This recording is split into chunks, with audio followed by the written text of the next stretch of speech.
भगवान के बारे में मेरी क्या राय है? क्या सच में ईश्वर है या नहीं है? ईश्वर का स्वरूप क्या है? ईश्वर के बारे में मेरी राय जानने से आपको क्या फायदा मिलेगा? ईश्वर के बारे में मेरी राय आपके लिए व्यर्थ है, क्योंकि आप सबके लिए अपने अपने ईश्वर की एक ठोस मान्यता है। भगवान के बारे में मेरी प्रामाणिकता की कोई आवश्यकता नहीं है। यहाँ सबके अपने अपने ईश्वर हैं। जितने धर्म उतने ईश्वर, और वो गलत भी नहीं है। सभी धर्म सच कहते हैं, बस थोड़ी भाषा अलग है। आप ईश्वर के बारे में जो भी मान्यता रखते हैं, जो भी कुछ जानते हैं, वो सब कुछ सही तो है, परंतु वह सब कुछ आपके लिए ऊपर ऊपर से है।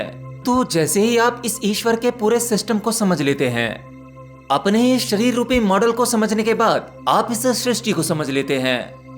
इसी को ज्ञान कहा जाता है। यही ज्ञान की अवस्था है। तब आपके लिए ईश्वर स्पष्ट हो जाता है कि असल में ईश्वर है क्या।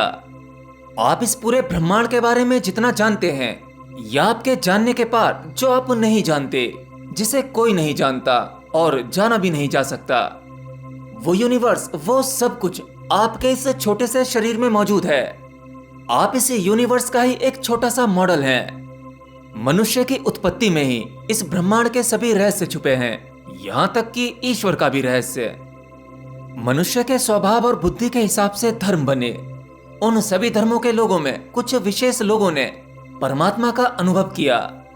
उस हिसाब से ग्रंथ बनते चले गए और धर्मों का भी विकास होता रहा। सबकी बातों में सिमिलैरिटी है। ईश्वर के बारे में कुछ मान्यताओं वाले लोग हैं। सबसे पहले विज्ञान ईश्वर के बारे में क्या सोचता है? विज्ञान कहता है कि जब कुछ नहीं था, कुछ भी नहीं था, ब्रह्मांड की रचना नहीं हुई थी, तब चारों तरफ केवल डार्क ही डार्क था, अनंत अंधकार, जिसे विज्ञान डार्क एनर्जी कहता है। फिर एक महाविस्फोट हुआ। फिर उस धमाके में अनंतों अनंत गैलेक्सियां बनने लगीं, प्लैनेट्स बनने लगे। हमारे ग्रह पर वायु पदार्थ पानी बना, समुद्र में समुद्री जीव बने। फिर कुछ ऐसे जीव बने जो समुद्र में भी रह सकते थे और समुद्र के बाहर भी। धीरे धीरे यह विकास क्रम चलता रहा। फिर मानव बना। और विज्ञान कहता है कि एक दिन ऐसे इस सृष्टि का विनाश हो जाएगा। और विज्ञान के बाद कुछ दूसरे लोग जो उस परमात्मा को शक्ति मानते हैं, एक ऊर्जा। यह भी एक प्रकार का वैज्ञानिक दृष्टिकोण है, परंतु थोड़ा बहुत वैज्ञानिक, लेकिन यह भी सत्य है। ऐसे लोग भी कहते हैं कि पहले केवल अंधकार था, फिर प्रकाश आया, जिसमें कि इस्लाम धर्म प्रकाश को ही अपना ईश्वर मानता है। फिर इस पृथ्वी पर मत्स्य आया, फिर कछुआ, फिर नरसिंह जो आधा मानव और आधा पशु था। उसके बाद वामन परशुराम जो गृहस्थ और सामाजिक जीवन को दर्शाता है। फिर उसके बाद इस विकास कर्म को चलाते हुए कृष्ण और बुद्ध आए। कृष्ण जो भगवान का अवतार कहे गए। यहाँ कृष्ण को बुद्धि का सबसे ऊंचा स्तर बताया गया। इस अवतार में शक्तियों का पूरा विकास किया गया। और कृष्ण के उस दौर में मनुष्य का हाईली इंटेलिजेंस होना, यानी मानव बुद्धि के उच्च स्तर का अंदाजा हम महाभारत काल से लगा सकते हैं, जिसमें महाभारत के युद्ध में उस समय की हाईली टेक्नोलॉजी के हथियारों का इस्तेमाल हुआ, जिसमें परमाणु बम जैसी शक्तियां थीं। आज हमारे पास में जो भी सबूत हैं, जो भी पुराने धर्म ग्रंथ हैं, उसमें इस पृथ्वी पर जीवन का विकास क्रम है। जैसे इस पृथ्वी पर पहले एक कोशिका वाला जीव, धीरे धीरे विकास कर्म चलता रहा और नए जीवों की उत्पत्ति हुई। समय के अनुसार विकास कर्म में जो बदलाव चाहिए थे, वे बदलाव होते चले गए। और उन बदलावों के साथ साथ जीवन के रंग रूप बदलते बदलते एक कोशिका वाले जीव से मनुष्य तक की यात्रा तय हुई।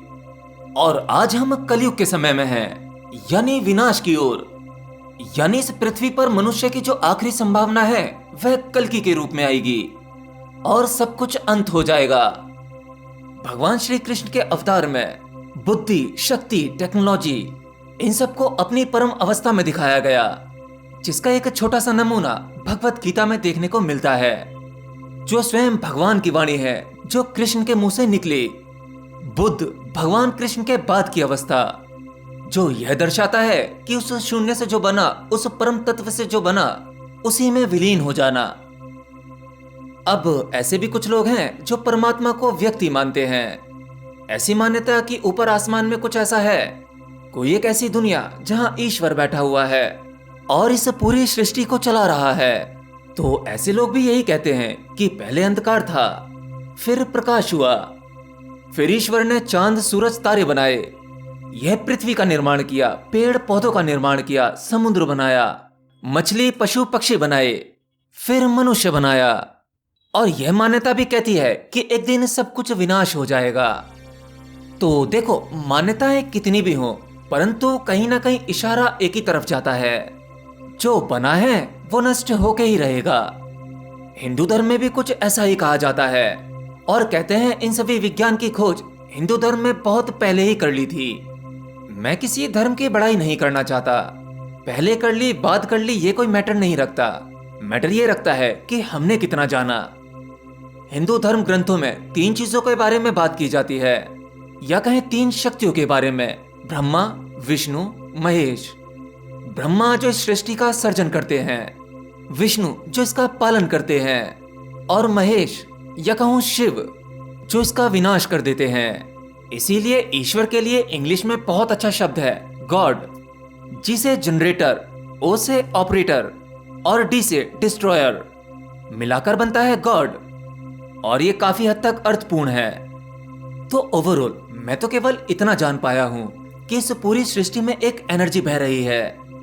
जैसे आपको जितना कुछ दिखाई देता है, जो भी पदार्थ है, उस पदार्थ के आसपास एक हवा है, एक वातावरण है, और इस वातावरण में ऊर्जा बह रही है। ऊर्जा रोशनी के रूप में भी हो सकती है और अंधकार के रूप में भी। और इन सबसे पहले तो केवल अंधकार था। जब यह सृष्टि बनी ही नहीं थी तब क्या था? टोटल अंधेरा, जिसे विज्ञान डार्क एनर्जी कहता है। मैं इसे परम ऊर्जा कहता हूँ। और ये परम ऊर्जा ज्यादा विकसित होकर किसी व्यक्ति के माध्यम से जन्म लेती है तो हम उसे अवतार या भगवान कहते हैं। जैसे भगवान श्री कृष्ण का हड्डी मांस मज्जा का बना हुआ शरीर, उसमें यह परम ऊर्जा विकसित होकर आई, पूर्ण चैतन्य होकर आई, तब उन्हें भगवान कहते हैं। और यही ऊर्जा आपके और मेरे शरीर में है। पेड़ पौधे पशु पक्षी में भी यही है, परंतु उनमें चेतना नहीं है। हमारे पास में दिमाग, बुद्धि और विवेक है, साथ ही हमारे भीतर चेतना है जिसे हम होश कहते हैं, लेकिन वह भी पूरी तरह से नहीं है। जब हमारे भीतर की चेतना या कहूँ होश पूरी तरह से विकसित हो जाता है तब हमें ज्ञान की प्राप्ति होती है।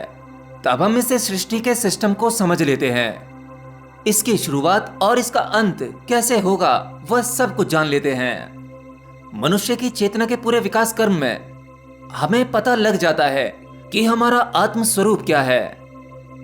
इन सभी रहस्यों को जानना ही, जैसे उत्पत्ति, सर्जन, विनाश, इन सब का ज्ञान होते ही आप ज्ञानी हो जाते हो। और इतना जानने के बाद आप इस जन्म मरण के चक्कर से मुक्त हो सकते हो। परंतु यह बात यहीं खत्म नहीं होती। हर धर्म में, यहाँ तक कि विज्ञान भी यह कहता है कि एक दिन ये सृष्टि नष्ट हो जाएगी। ये अनंत अनंत फैला ब्रह्मांड, ये सब कुछ खत्म हो जाएगा। बचेगा तो केवल वही डार्क एनर्जी, टोटल अंधकार। और सभी धर्मों में इसका वर्णन मिलता है। जैसे हिंदू धर्म में इसे महाविनाश कहते हैं, जो अणु की तीसरी शक्ति से होगा, जिसे आप शिव तत्व भी कह सकते हैं।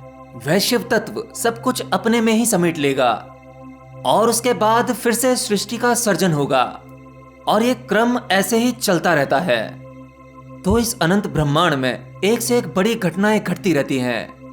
हर एक सेकंड नए लाखों प्लैनेट्स बनते हैं और बहुत से सृष्टियों का विनाश होता है, यानी बहुत से ग्रह नष्ट होते हैं, बहुत से तारे नष्ट होते हैं, जो हमारे इस सौर मंडल से बहुत बड़ी घटना है। हमारा सौर मंडल तो उनके आगे बहुत छोटा सा अस्तित्व रखता है, ना के बराबर। यह पृथ्वी बहुत छोटी सी घटना है और उसमें मौजूद ये मनुष्य, अब हमारी क्या औकात है आप ये जान ही सकते हो। इस यूनिवर्स में ये घटनाएं यूं ही चलती रहेंगी, उसे कोई फर्क नहीं पड़ता। शक्ति अपना काम करती रहेगी और हम मनुष्य पैसा कमाने की दौड़ में, पद प्रतिष्ठा पाने की दौड़ में, इस मोह माया के चक्कर में यूं ही भागते रहते हैं। जबकि एक छोटी सी मामूली सी घटना इस पृथ्वी को पल भर में गायब कर सकती है। ये इस ब्रह्मांड में था भी या नहीं था, किसी को कुछ पता नहीं लगने वाला। तो अपने ज्ञान का दायरा बढ़ाओ। आप जब इन समाज सोसाइटी के बाहर सोचना शुरू करोगे तभी आपके भीतर ज्ञान का उदय होने लगेगा।